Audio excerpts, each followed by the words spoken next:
Hello दोस्तों।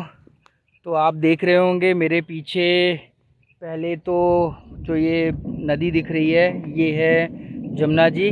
और पीछे एक मंदिरों की एक श्रृंखला दिख रही है।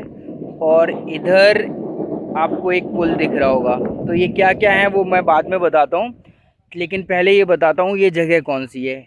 ये है आगरा ज़िला में पड़ने वाले बटेश्वर धाम। अब जो बटेश्वर धाम है ये क्यों फेमस है या क्यों प्रसिद्ध है वो आपको बताता हूँ। तो बटेश्वर धाम की पहली चीज़ तो ये है कि ये जितने भी आपको छोटे छोटे मंदिर दिख रहे हैं या जितने भी ये आपको गुंबद जैसे दिखाई दे रहे हैं पीछे, ये 101 मंदिरों की श्रृंखला है। ये भगवान शिव के मंदिर हैं।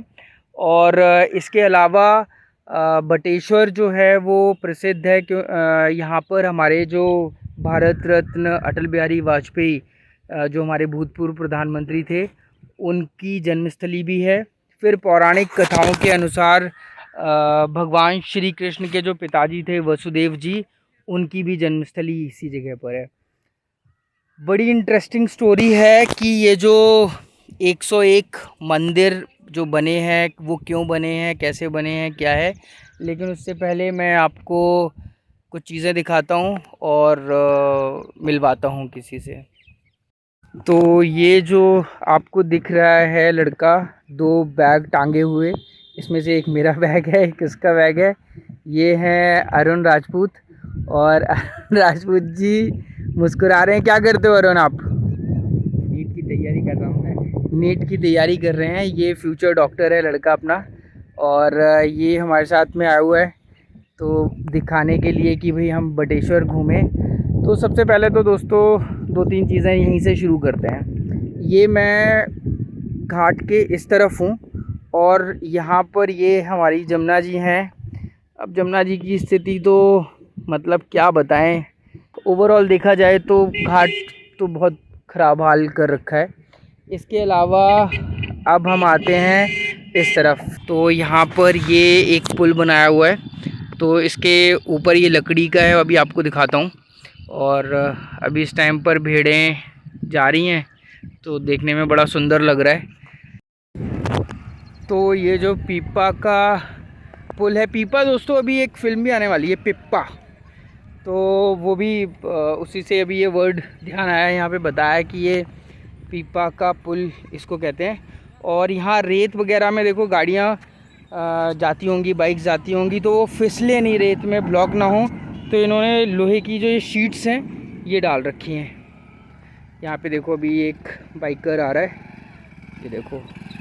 तो ये बड़ा अच्छा मेरे को आइडिया लगा कि रेत वगैरह में अगर रोड, शायद रोड बना भी देंगे यहाँ पे तो रेत वापस भर जाती होगी, या जब जमुना जी पूरी तरीके से जब बरसात के टाइम पर पानी आता होगा तो रोड बनाने का कोई फ़ायदा नहीं है, क्योंकि उसके ऊपर फिर रेत जमा हो जाएगी। तो ये एक अच्छा दिमाग लगाया है। अब इस पुल को ज़रा दिखाएं। सबसे पहले तो देखो ये बड़ा सुंदर नज़ारा, बहुत सुंदर है।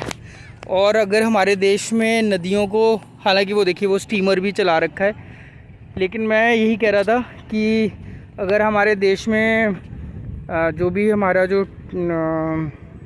एक अभियान चल रहा है कि स्वच्छ भारत, तो स्वच्छ भारत के साथ साथ में सुंदर भारत टाइप का भी कोई अभियान होना चाहिए, जहाँ पे चीज़ों को सुंदर बनाने के लिए, ब्यूटिफिकेशन के लिए लोगों को प्रेरित करना चाहिए, ताकि टूरिज़्म बढ़े और एक पॉजिटिव फीलिंग आती है जब आप एक सुंदर जगह पर होते हैं। तो ये जो रोप्स जो हैं ये देखिए कितनी कहाँ तक जा रही है वो रोप, ये ऐसे कर कर के बांधे हुए हैं इनको, और इस तरीके से इन्होंने बांधा हुआ है। ये देखिए अभी आपको अंदर भी मंदिरों के भी दर्शन करवाते हैं।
बजरंगबली, जय बजरंगबली, जय बजरंगबली, जय बजरंग।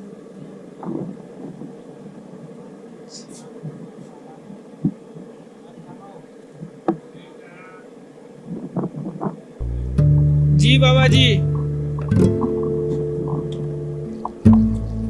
जय।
थोड़ा सा प्रसाद ले लिया है, थोड़ा इसमें है और थोड़ा सा इसमें। तो अब हम लोग चलते हैं, आइए।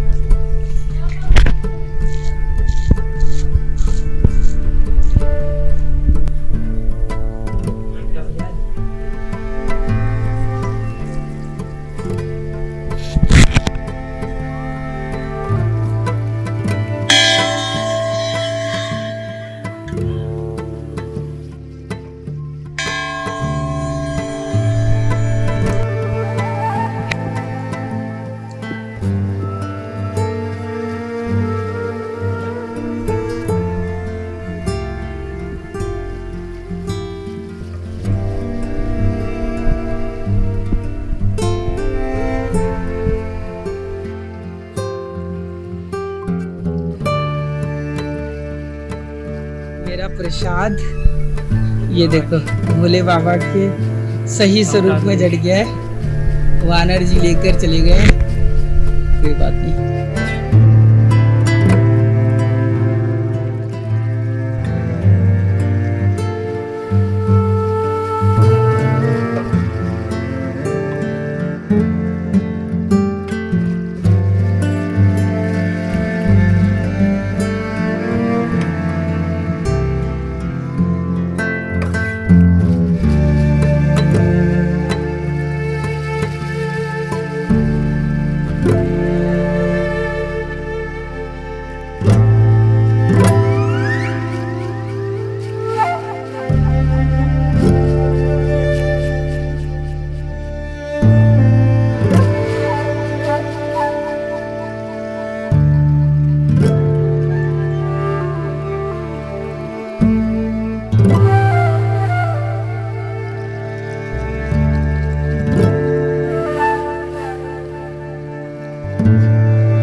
इतिहास की बात बताता हूँ, बहुत इंटरेस्टिंग है और बहुत इंटरेस्टिंग कहानी है। एक थे राजा बदन सिंह भदौरिया और एक थे राजा परमार। तो दोनों दोस्त थे और उन दोनों दोस्तों की जो पत्नियां थीं वो एक साथ गर्भवती हुईं। जब उनकी पत्नियां गर्भवती हुईं तो उन दोनों जो दोस्त थे, दोनों राजा जो थे भदौरिया जी और परमार जी, इन्होंने एक निर्णय किया कि भाई किसी जिसका बेटा होगा या जिसकी बेटी होगी तो वो एक दूसरे की शादी करेंगे। अगर मान लीजिए हमारे बेटा हो गया और उनकी बेटी हो गई तो शादी होगी, या इधर बेटा हो गया दूसरे की बेटी हो गई तो आपस में शादी करेंगे। अब हुआ ये कि जब बच्चा पैदा हुआ तो जो राजा परमार थे उनके घर में बेटी हुई और जो राजा बदन सिंह भदौरिया थे उनके घर में भी बेटी हुई। जो राजा बदन सिंह भदौरिया थे उन्होंने ये संदेशा पहुंचाया कि उनके घर में बेटा पैदा हुआ है। अब धीरे धीरे समय बीतता गया। जो राजा परमार थे उन्हें लगा कि भाई मेरी बेटी के लिए तो बेटा है और शादी होगी उसकी उनके भदौरिया जी के बेटे के साथ में। लेकिन जब बाद में जब वो बड़ी हो गई बेटी और उन्होंने संदेशा पहुंचाया कि भाई शादी के लिए अब उम्र हो गई है, अब शादी करनी है, तो अब यहाँ पर ये बात जो भदौरिया जी की जो बेटी है उसको पता चली। जब उसे पता चली तो उसे बहुत दुख हुआ कि यार उसके पिताजी क्या सोचते हैं एक बेटी के बारे में, बेटा बताया उसे। तो वो जाकर कि भाई मेरे पिता की इज्जत बनी रहे या कुछ जो भी उन्होंने सोचा होगा, वो जाकर या बेइज्जती ना हो, तो उन्होंने भगवान शिव की पूजा शुरू करी। पूजा करते करते करते करते फिर उन्हें एक दिन उनको जब फिर से संदेशा भेजा उन्होंने कि भाई भदौरिया जी अपने बेटे का रिश्ता मतलब करिए, हमारी बेटी के साथ में शादी की तैयारी करिए। तो उसकी जो भदौरिया जी की बेटी थी उसको दुख हुआ बहुत और उसने इसी जमुना जी में कूद कर अपनी जान दे दी। तो जब उसने जान दी तो चमत्कार, अब जो यहाँ की जो कथा है वो ये कहते हैं कि चमत्कार ये हुआ कि जब उसको निकाला गया उस लड़की को जमुना जी से बाहर, तो उसका जो रूप था, शक्ल सूरत वही रही, लेकिन जो उसका रूप था वो एक पुरुष का रूप बन गया, मतलब एक लड़के का रूप बन गया। और उसके बाद फिर जो राजा बदन सिंह भदौरिया थे और राजा परमार की बेटी और इनका जो ये कन्वर्टेड जो बेटा बना, उसके साथ उनकी शादी हुई। तो उसके बाद फिर ये कहावत है कि बहुत उन्होंने फिर 101 मंदिरों का निर्माण कराया। लेकिन मैं जब लोकल लोगों से बात कर रहा था तो उन्होंने बोला कि मंदिर एक ही था, जो मेन मंदिर उन्होंने बनवाया था भगवान शिव का। उसके बाद अलग अलग लोगों ने अलग अलग मंदिर बनवाए और जिनकी जो संख्या है वो लगभग नहीं 101 मंदिर की है। दूसरी सोच ये भी आती है कि किस तरीके से एक फादर को ये लगा होगा कि एक बेटी है तो उसके बारे में उन्होंने बताया नहीं और उसको बेटा बना दिया, और किस ट्रॉमा से और किस मानसिक पीड़ा से भदौरिया जी की बेटी गुजरी होगी। तो ये एक कहानी है। हम लोग आते हैं भगवान शिव की पूजा करते हैं, लेकिन कहीं ना कहीं ये दुख का भी विषय भी है कि किस तरीके से एक बेटी को ये सब सहना पड़ा।